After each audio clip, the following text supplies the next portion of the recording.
नमस्कार मंडळी, कशा आहात सर्व? स्वागत आहे तुमचं परत एकदा आमच्या या ब्लॉगमध्ये. तर आज ना डांगरवड्या बनायच्या. डांगरवडे ना संक्रांतीच्या वेळेस बनवतं, पण संक्रांत होऊन गेले तेव्हा काही टाईमच भेटला नाही. तर ते डांगर आहे तसंच, मग त्याची ना आज डांगरवड्या बनवायच्या. आता ते कसे बनवतात आणि कशी चव राहते ते तुम्हाला सांगतोच. आता सध्या ना इकडं शिजत घातले डांगर.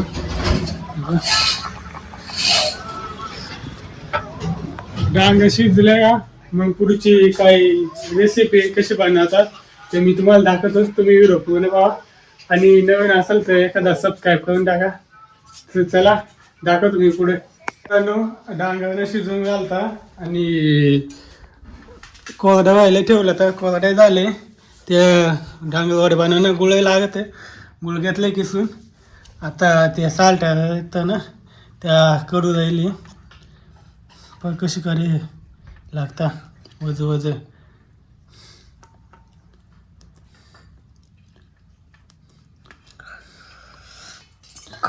गरम वाटत अजून. गरम आहे आत्ताच करले का ना गरम गरम गरम लागत गुळे रेडी करून ठेवले. वढून ते म्हणजे खडावा मारून दे. थोडा वेळ मित्रांनो थोडासा गाळा झाले. आता मी कडू राहिलो मी बघा.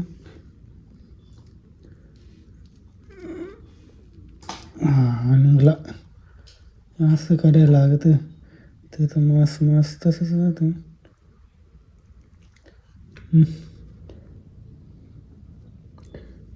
सालटा खाता नाही तर तुम्ही खाशाल. साईडला ठेवतो टाकायला. त्यांना ते पिळून घ्यायचं जातं पण ते पिळलंच नाही. त्यात पाणी तसंच असेल. पहिले एकच राहिलं आता ते घेतलं पिळायला. आता त्याच्यात पाणी पाके आता याच्यात आहे. आता ते पिळून घ्यायला लागेल नाही तर मग जास्तच पातळ होऊन जाते ते. पाताळ फडकात आहे. पाताळ फडकात ठेवून पिळायचं. तसंच करायला लागलं आता. पीठ लागल त्यानं आता पिळून झाले सगळं. हे बा सगळं रेडी केलं आहे. एकदम मस्त दिसू राहिलं. ते कच्चा पण खाल्लं ना लय भारी लागत आहे. आता सध्या जास्त नाही त्याच्यामुळं मग खाल्लंच नाही मी. गुळे रेडी झाले सगळं. आता अजून पीठ लागत आहे. पीठ मी घेतो. तांदळाचं पीठ लागत आहे तर मी दाखवतोच तुम्हाला. आता सगळं रेडी झाले. पिठे आणले. आता ना काढून घेतो तुम्हाला दाखवतो व्हिडिओ. हे बघा तांदळाचं पीठ घ्यायचा. या आपलं मटेरियल आणि गुळे केवढं घ्यायचं जे बघ टक ना मच्छर चालतात.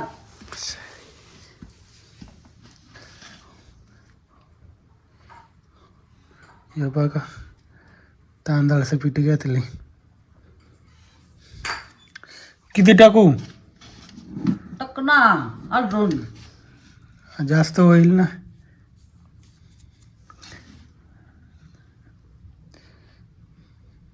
गुळ काढलं बरं.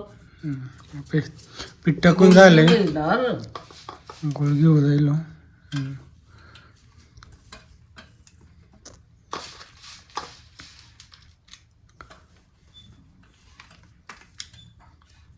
असं कालवायला लागल.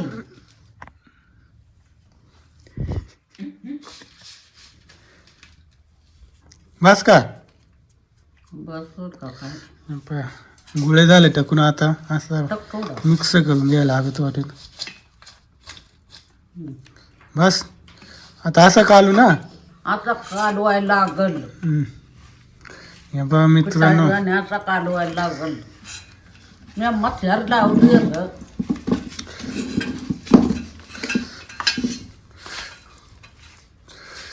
पिठाच्या वाणी कालून घ्यायला. आता असं डायरेक्ट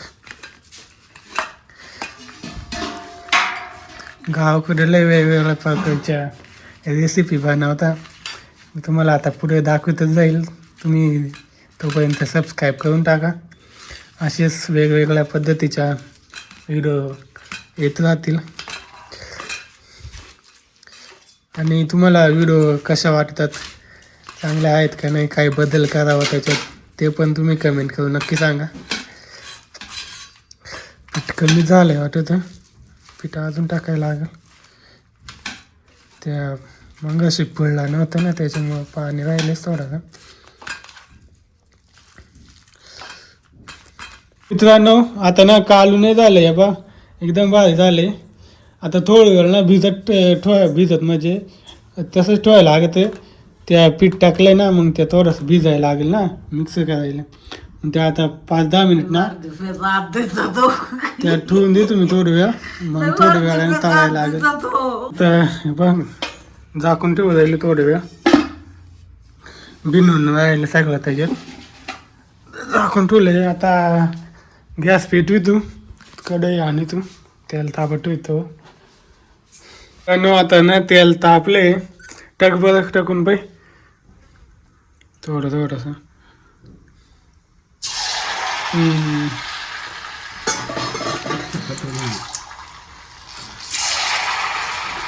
लिटकून राहतं खाली.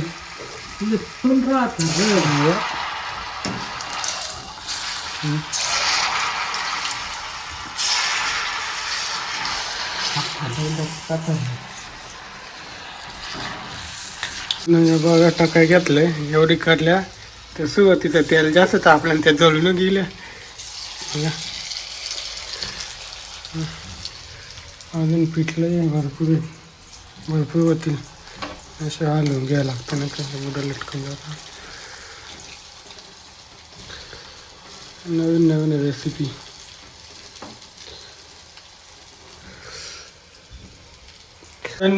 फायनली झालंय तळून, शेवटचा कढई राहिले एवढे झाल्या, शेवटची कढई. आता मी खाऊन दाखवतोस काय कशी चव आहे, आणि आजीला देतो खायला. बरं तिचं रिॲक्शन पाहू कशी चव आहे कशी नाही. एकदम ते ओल्याच तळल्या ना नाही भारी लागत, थोड्याशा वेळानं सुकलं का मस्त कुरकुरीत होऊन जाते. आता रेडी झाले. आता आजीला विचार कसे खाऊन पाय बघ कशी चव आहे सांग. ये लाल वाला ते हा खाऊन पाय ना बघ, खाऊन पाय कशी चव आहे सांग.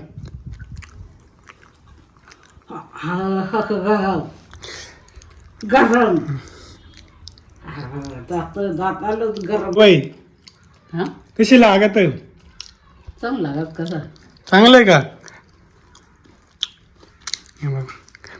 एकदम मस्त. मित्रांनो चव एकच नंबर झाली, आजीने पण सांगली एकदम भारी चव आहे. आता तुम्हाला व्हिडिओ कसा वाटला ते तुम्ही कमेंट करून नक्की सांगा, आणि चॅनलवर नवीन असेल तर नक्की सबस्क्राईब करा. चला भेटूया पुढच्या ब्लॉगमध्ये. धन्यवाद.